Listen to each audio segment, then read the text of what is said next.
నమస్తే శివరావు గారు. నమస్తే అండి. సార్ బీహార్ ఎలక్షన్స్ ఇప్పుడు ప్రెజెంట్ బాగా హాట్ టాపిక్ నడుస్తుంది బయట. రాహుల్ గాంధీ వర్సెస్ ఎలక్షన్స్ అని జెప్పేసేసి. సో ఏంటి సార్ యాక్చువల్‌గా ఈ ఎలక్షన్స్, సుప్రీం కోర్ట్ ఏంటిదంతా అసలు ఏం జరుగుతుంది బయట?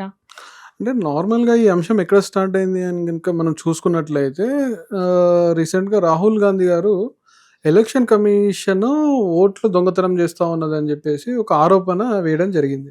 ఓకే. ఏంటి అనంటే కర్ణాటకలో జరిగినటువంటి ఎలక్షన్‌లో భాగంగా ఒక కాన్స్టిట్యుయెన్సీని ఆయన పైలట్ ప్రాజెక్ట్‌గా తీసుకున్నారు. హ్మ్. పైలట్ ప్రాజెక్ట్‌గా తీసుకొని ఎలక్షన్ కమిషన్ ద్వారా వాళ్ళు రికార్డ్స్ తీసుకున్నారండి. ఓకే. అంటే హాట్ కాపీస్ తీసుకున్నారు. దాదాపుగా ఒక 7 ఫీట్స్ ఆయన ఆ రోజు చెప్పడం జరిగింది. అంటే వాటిని పెడితే 7 ఫీట్స్ ఎత్తు ఉన్నటువంటి రికార్డ్స్‌ని పేపర్ బండిల్స్‌ని ఆయన తీసుకున్నారు. హ్మ్. తీసుకొని ఒక ఆయన చెప్తున్న వర్షన్ ఏంటి అనంటే 6 నెలల టైం ఆయన తీసుకున్నారు. వాటిని క్రాస్ చెక్ చేయడానికి అసలు ఏం జరిగింది ఏంటి అని చెప్పేసి.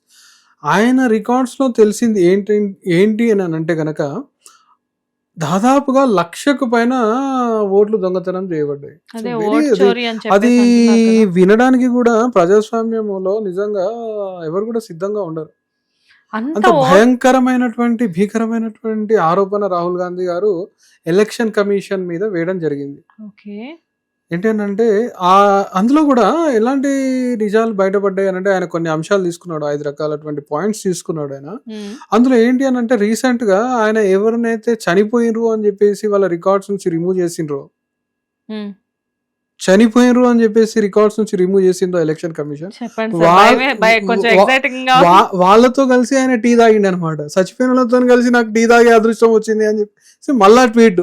How it is possible sir? ఇదే కదా పాసిబుల్ అయింది. అంటే ఆత్మలతోనైతే తాగలేదు, ఓకే. భౌతిక శరీరాలతోనే తాగిండు. ఆ! కానీ వాళ్ళు అక్కడ ఓటర్ లిస్ట్ లో లేరు. అదే ఎలాగా?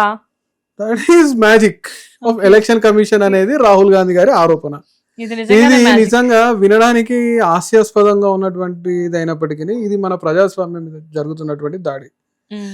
దీన్ని నిజం కాదు అబద్ధం అని తేల్చాల్సిన అవసరము ప్రభుత్వాలది, at the same time election commissions.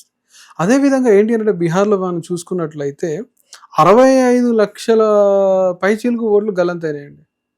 హ్మ్. ఎక్కడ పోయినాయి ఆ ఓట్లు అని అంటే సమాధానం చెప్పే పరిస్థితి లేదు ఈరోజు. హ్మ్. సో సుప్రీంకోర్టు కూడా స్ట్రిక్ట్గా ఆదేశించింది ఎక్కడ పోయినా చెప్పాల్సిన అవసరం ఉన్నది అని చెప్పేసి. దానికి ఏంటి అని అంటే ఎలక్షన్ కమిషన్ వాదన, మాది స్వతంత్ర ప్రతిపత్తి ఉన్నటువంటి బాడీ, వీఆర్ ఇండిపెండెంట్ ఆర్గనైజేషన్. హ్మ్. సో మేము ఆన్సరబుల్ కాదు అనే విధంగా వాళ్ళు చెప్తా ఉన్నారే తప్పితే పలానా దగ్గరికి ఆ ఓట్లు పోయినాయి అని చెప్పేసి చెప్పట్లేదు. ఇక్కడ మనం ఏ ఒక్క పార్టీని వకాలత పుచ్చుకోకుండా రెస్పెక్ట్ ఆఫ్ పొలిటికల్ పార్టీస్ మనం చెప్తున్నది ఏంటి అని అంటే కనుక అసలు ఏం జరుగుతుంది ఈ దేశంలో. హ్మ్. ప్రజలంతా కూడా ఒక ఆలోచనలో పడిపోయి ఉన్నారు. ఏంటి స్వయంగా ప్రధానమంత్రి గారిని పట్టుకొని, అంటే ఆరోపణ చేస్తున్న వ్యక్తి అయితే సాధారణ వ్యక్తి కాదండి, ప్రతిపక్ష నేత. హ్మ్. వాళ్ళ ఫ్యామిలీ రికార్డ్ ఏంటి అంటే వాళ్ళ ఫ్యామిలీ నుండి మొదటి ప్రధాని దేశానికి రావడం, హ్మ్. సుదీర్ఘకాలం ఈ దేశాన్ని పరిపాలించినటువంటి చరిత్ర ఆ ఫ్యామిలీకి, రాహుల్ గాంధీ గారికి, ఆ గాంధీ ఫ్యామిలీకి ఉండడం జరిగింది. హ్మ్. సో మళ్ళీ ఆయన ఏంటి అంటే ఈ రోజు ఈ దేశంలో ప్రధాన ప్రతిపక్ష నేత. మళ్ళీ ఆయన చేస్తున్నటువంటి ఆరోపణ నరేంద్ర మోడీ గారి మీద, at the same time election commission మీద. అంటే ప్రభుత్వాలు, ఎలక్షన్ కమిషన్ ట్రాన్స్పరెంట్గా ఉండి ఓట్ల చోరీ జరగలేదు అని చెప్పేసి నిరూపించుకోవాల్సిన అవసరం వీళ్ళ మీద చాలా ఉంది. సార్ నిజంగానే అసలు చోరీ జరిగిందా? జరగలేదా? ఇది తేల్చాల్సిన బాధ్యత, ఇది తేల్చాల్సిన అవసరము ఈ ప్రభుత్వానికి మరియు ఎలక్షన్ కమిషన్కి ఉంది. ఎందుకనంటే వాళ్ళు ఇప్పుడు అడుగుతా ఉన్నారు, హ్మ్.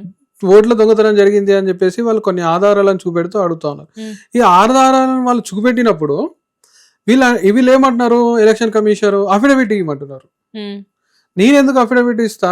పార్లమెంట్లో ఈ దేశంలో ఉన్నటువంటి అత్యున్నతమైనటువంటి వ్యవస్థలో నేను ఓతు తీసుకున్నా, ప్రమాణం చేసి ఉన్నా. నేను ఒక పార్లమెంట్ అభ్యర్థిని, పార్లమెంటేరియన్ని, నేను ఒక ఎంపీని, నేను ప్రతిపక్ష నాయకుడిని.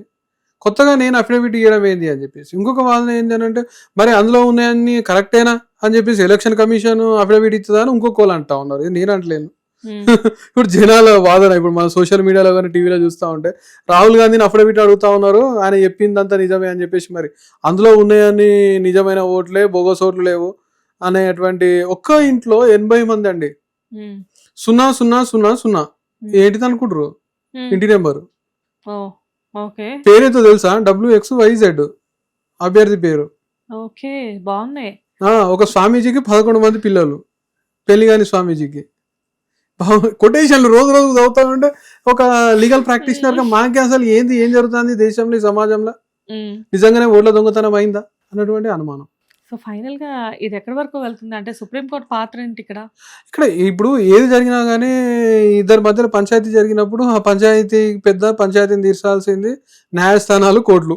అంతేగా, వాళ్ళే చేసుకోవాలి. నాకు ఇప్పుడు నీకు ఇద్దరి మధ్యలో పంచాయతీ జరిగితే నేను కోర్టు కీర్తారా అంటారు మన వాళ్ళు. సో ఇప్పుడు గదే జరిగింది.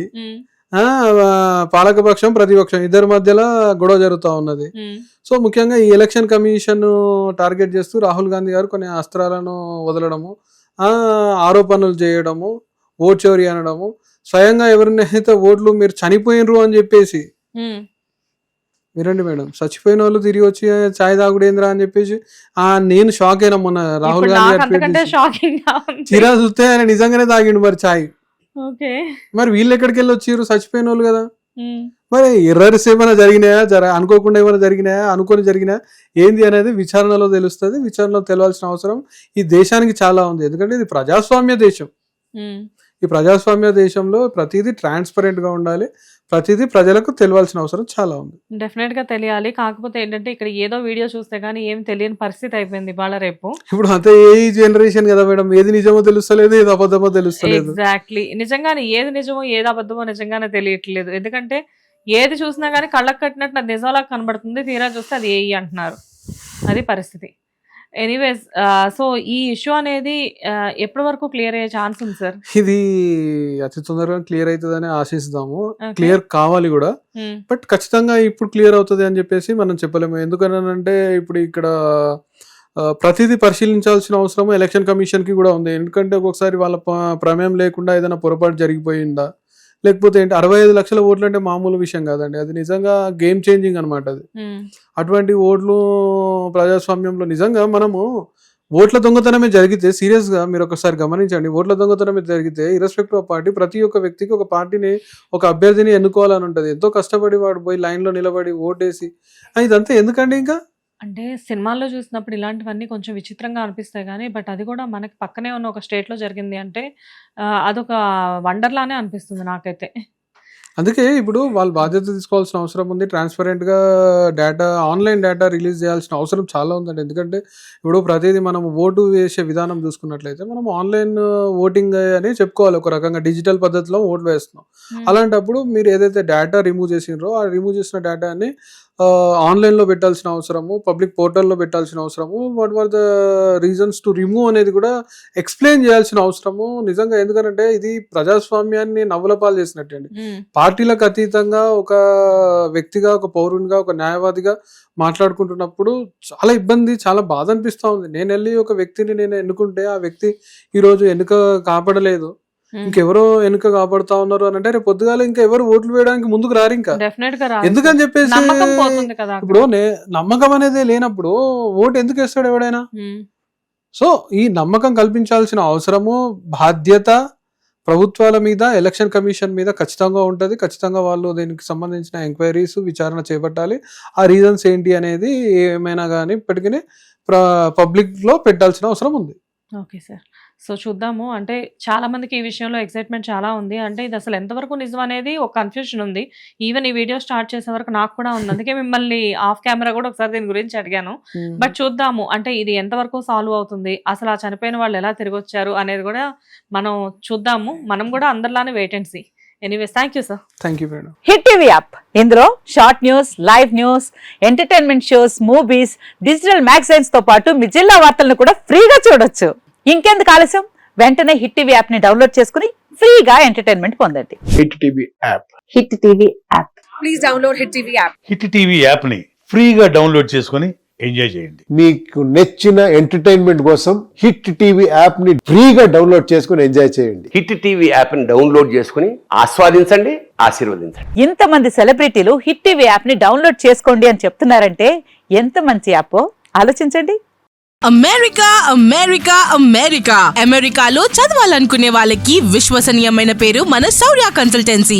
UK లో 1 year masters. UK లో 1 year masters. 2 years work permit up to 5 years visa. Contact Saurya Consultancy. Contact 89851 89851.